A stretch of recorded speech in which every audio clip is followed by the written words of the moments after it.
Em 2025, mais de 40 milhões de brasileiros receberam algum benefício do INSS.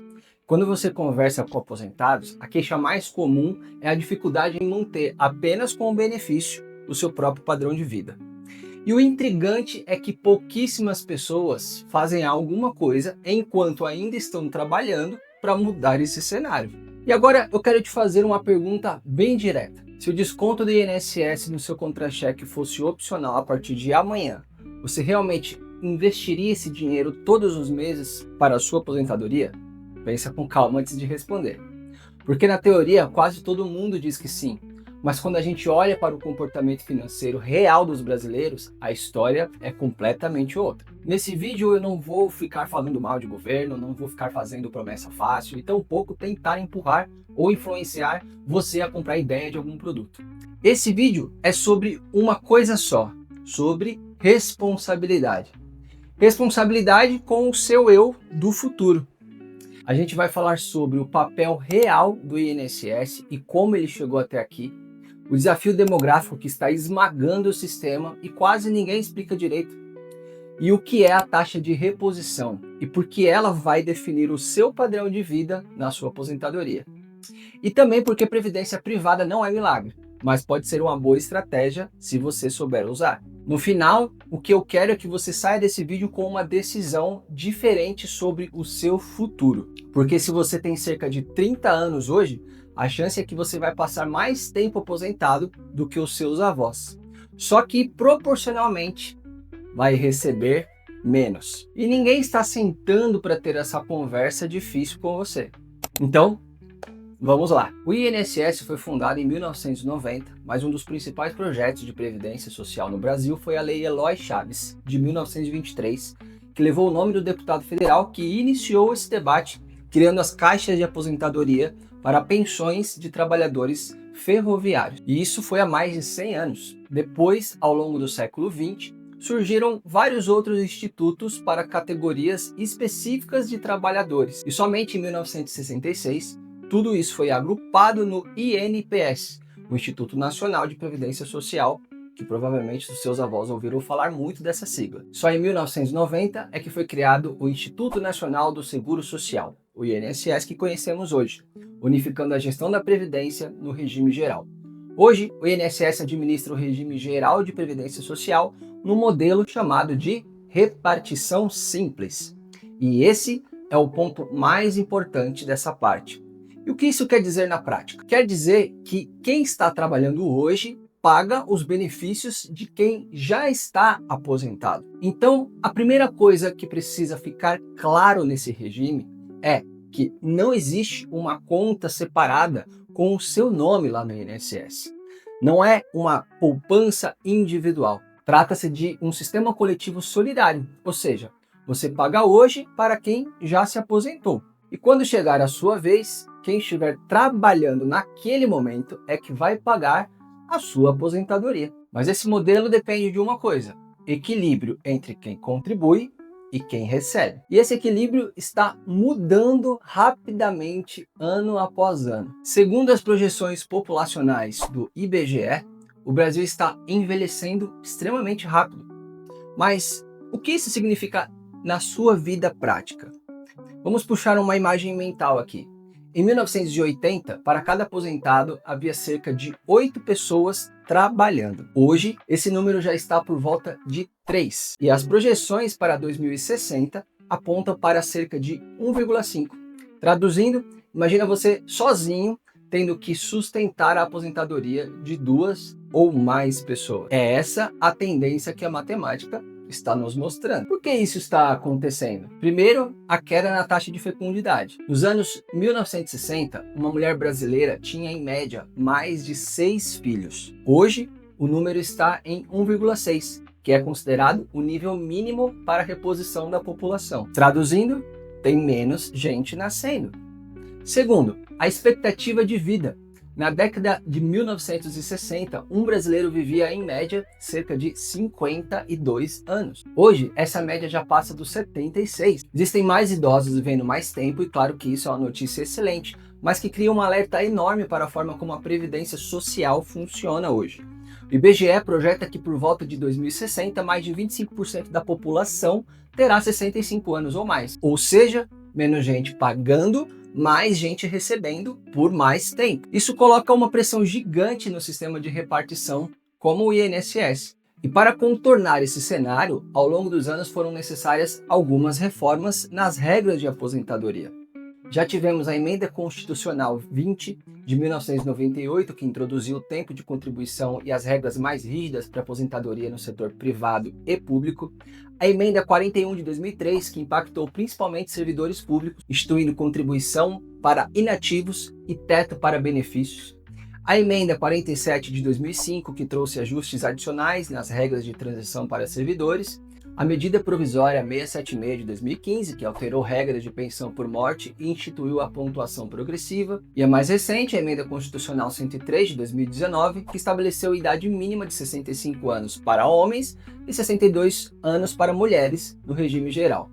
Então, veja que ao longo do tempo, o sistema foi sendo ajustado para tentar acompanhar a realidade demográfica. E se a gente olha para as projeções, é bem possível, eu diria que evidente, que novos ajustes sejam necessários lá na frente. E isso não é alarmismo, é matemática populacional.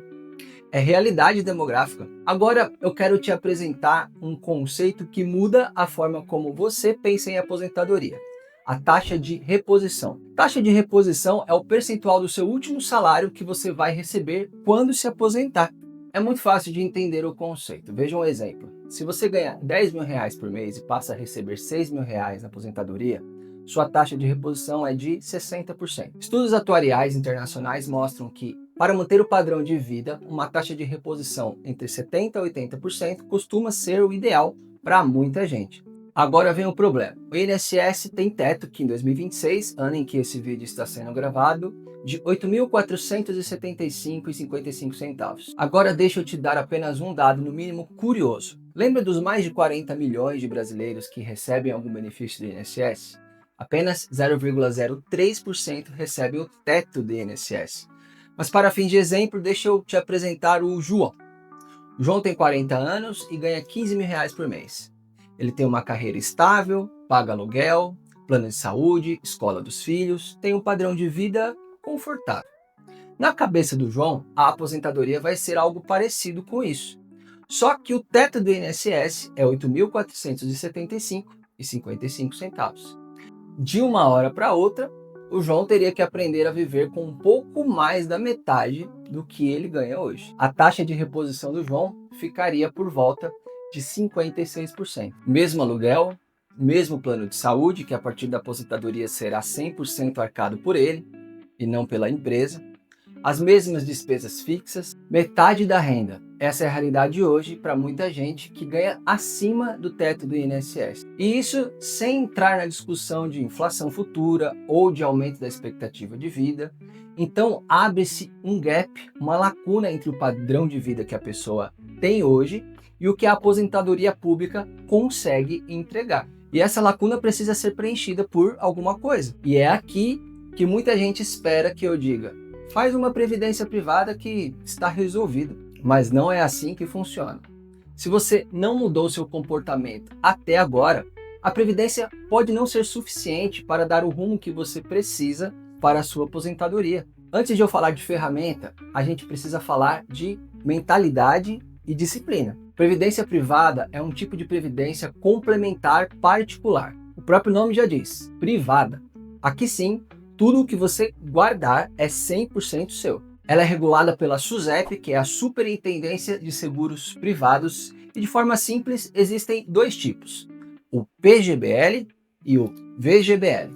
O PGBL, que significa Plano Gerador de Benefício Livre, permite que você deduza até 12% da sua renda bruta anual tributável no imposto de renda, para quem declara no modelo completo. Isso quer dizer, para fins de exemplo, que se você tem renda bruta no ano de 100 mil reais, ao poupar em PGBL até 12% desse montante, a sua base tributável é reduzida para 88 mil reais. Na hora do resgate, o imposto incide sobre todo o valor acumulado, não somente sobre os rendimentos.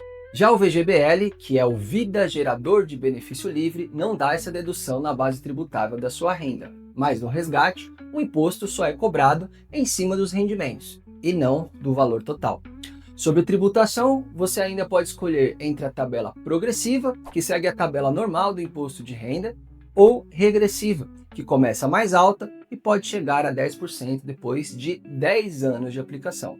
Se você quiser entender mais no detalhe como funciona cada tipo de previdência, para saber como isso se aplica ou não na sua realidade, envie aqui nos comentários. Se eu entender que há uma demanda dos seguidores do canal, eu preparo um vídeo completo sobre esse tema. Agora, se você já tem previdência privada como instrumento de complemento para a sua aposentadoria, você já está na frente de 93% da população.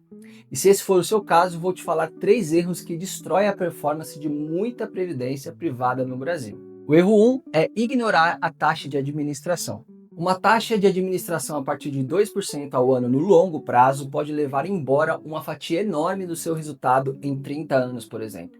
É dinheiro que sai do seu bolso todo ano para a entidade que administra o fundo. Taxas em torno de 0,8% ou 1% podem ser mais competitivas dependendo da estratégia e do tipo do fundo. E se você tem previdência e não sabe quanto paga de taxa de administração, dá uma conferida hoje mesmo. Aqui a moral da história é: compare sempre e mantenha essa informação sempre atualizada. O erro número 2 é esquecer que existe portabilidade. Previdência privada tem portabilidade e isso é uma das características mais legais da previdência privada. Como é um veículo criado para aplicações de longo prazo, é uma vantagem enorme, porque o fundo que você decidir aplicar hoje pode não apresentar boa administração ou boa performance no futuro. Então, se você está num plano ruim com taxa alta ou rentabilidade fraca, você pode migrar para outro plano sem precisar resgatar e sem pagar imposto no meio do caminho. Você não é obrigado a ficar preso num plano só porque contratou há 10 anos ou mais. E o erro 3 é tratar previdência como investimento de curto prazo. Utilizar recursos aplicados em previdência privada no curto prazo é uma das piores decisões que você pode ter falando em planejamento financeiro, pois você perde o benefício tributário, perde o poder dos juros compostos e, na prática, perde a disciplina que o produto poderia te ajudar a ter. Agora, os pontos positivos que muita gente ignora. Previdência privada pode facilitar a sua sucessão, porque em muitos casos os recursos não passam pelo inventário. Pode oferecer opção de renda vitalícia para quem quer ter uma renda mensal na aposentadoria e traz uma certa disciplina forçada, útil para quem sofre para poupar por conta própria. Agora você pode estar se perguntando ou imaginando: então previdência privada é somente para aposentadoria? Não necessariamente. Não há nenhuma obrigação de que o recurso aplicado em previdência tenha que ser utilizado para aposentadoria, mas as características da previdência favorecem muito sua utilização para essa finalidade. Pense que a previdência pode ser utilizada para qualquer objetivo de longo prazo, que pode ser a aposentadoria, que é o tema principal desse vídeo, mas também como, por exemplo, a de fazer uma poupança forçada para um filho que acabou de nascer ou qualquer outro objetivo de longo prazo. No final das contas, previdência privada não é milagre, é uma ferramenta. Ferramenta certa, nas mãos certas, vai te ajudar. Ferramenta errada ou mal usada, vai te atrapalhar. Agora, imagina que você está olhando para um gráfico. No eixo horizontal, o tempo em anos. No eixo vertical, o patrimônio acumulado em valor real, já descontada a inflação. Vamos comparar aqui 3 cenários. No cenário A, temos uma pessoa que começa cedo, por exemplo, com aporte de R$500 por mês, começando aos 25 anos, com uma renda real de 4% ao ano acima da inflação. Depois de 40 anos, aos 65, esse investidor tem mais de 580 mil em termos reais. No total, ele colocou 240 mil do próprio bolso. Todo o resto é juro composto trabalhando a favor dele. No cenário B, quem começa tarde e tenta correr atrás. A pessoa começa aos 45 anos, aqui ela vai aportar R$1.500 por mês, o triplo do cenário A. Mesma rentabilidade real, de 4% ao ano. Depois de 20 anos, aos 65, ele chega em um patrimônio parecido, na casa de R$545 mil. Mas aqui tem um detalhe importante. Ele colocou aproximadamente R$360 mil do próprio bolso. Ou seja, quem começa tarde precisa triplicar o esforço só para empatar com quem começou cedo. E no cenário C, quem nunca começa. Quem sempre confiou que o INSS resolve. Quem sempre fala, ano que vem eu vejo isso. Esse investidor chega aos 65 anos com zero de acumulação própria. E segundo as projeções de expectativa de vida, ele pode viver até os 85 anos de idade. São 20 anos dependendo exclusivamente do INSS, com uma taxa de reposição que pode ficar abaixo de 50% do que ele ganhava na ativa. Agora eu te pergunto, isso é liberdade financeira? Isso é tranquilidade? Percebe que a discussão aqui não é sobre qual produto é a modinha do momento, é sobre tempo, é sobre decisão, é sobre começar antes que a conta fique impagável. O INSS tem limitações estruturais, isso é um fato. A previdência privada tem custos e exige disciplina. O mercado tem risco e volatilidade, mas o maior risco de todos não é nenhum desses. O maior risco é adiar decisões importantes. Se o INSS nunca tivesse existido, você acha mesmo que teria começado a poupar aos 20 anos por conta própria? Ou estaria exatamente onde está agora, com pouco ou nenhum planejamento, sem estratégia clara, contando com a sorte? A resposta honesta para essa pergunta fala muito sobre o nosso comportamento financeiro. No fundo, essa discussão não é ideológica, não é Estado versus mercado, é comportamental, é sobre maturidade financeira. A conclusão que chegamos é: o INSS existe e é importante, apesar de todos os problemas, inclusive gravíssimos de fraude que passou recentemente. Ao menos até aqui ele garante um piso de proteção social, especialmente para quem teria dificuldade de poupar por conta própria. Mas ele não foi desenhado para manter o padrão de vida de quem ganha acima do teto. E mesmo para quem ganha abaixo, a taxa de reposição pode não ser suficiente para uma aposentadoria confortável. Então, a pergunta deixa de ser se o INSS é bom ou ruim e passa a ser: dentro dessas regras, eu estou fazendo a minha parte? Se você quer uma aposentadoria mais tranquila, a pergunta principal não é qual produto rende mais, e sim, eu estou assumindo a responsabilidade pelo meu futuro ou só terceirizando isso? No final das contas, dinheiro não é sobre ganhar mais, é sobre decidir melhor. E decidir melhor exige maturidade, planejamento e responsabilidade. Agora eu quero que você faça uma coisa simples. Pega aí a calculadora do seu celular, multiplique a sua idade por 12. Esse é o número de meses que já passaram desde que você nasceu até hoje. Agora se pergunta, em quanto deles você realmente construiu alguma coisa para a sua aposentadoria? E a pergunta seguinte é a mais importante de todas: quantos meses mais você vai esperar para levar isso a sério? Porque a realidade é uma só, o tempo não volta. Mas a decisão ainda está na sua mão. Novamente eu te pergunto, se o desconto do INSS fosse opcional, você realmente investiria todos os meses?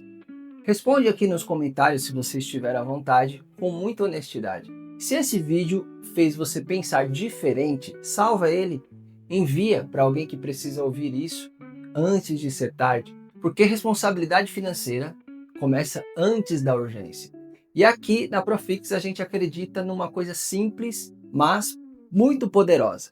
Não existe liberdade sem responsabilidade. E não existe futuro tranquilo sem decisões conscientes no presente. O seu futuro não começa na aposentadoria. Ele começa na próxima decisão que você vai tomar depois desse vídeo. Um grande abraço, nos vemos por aí.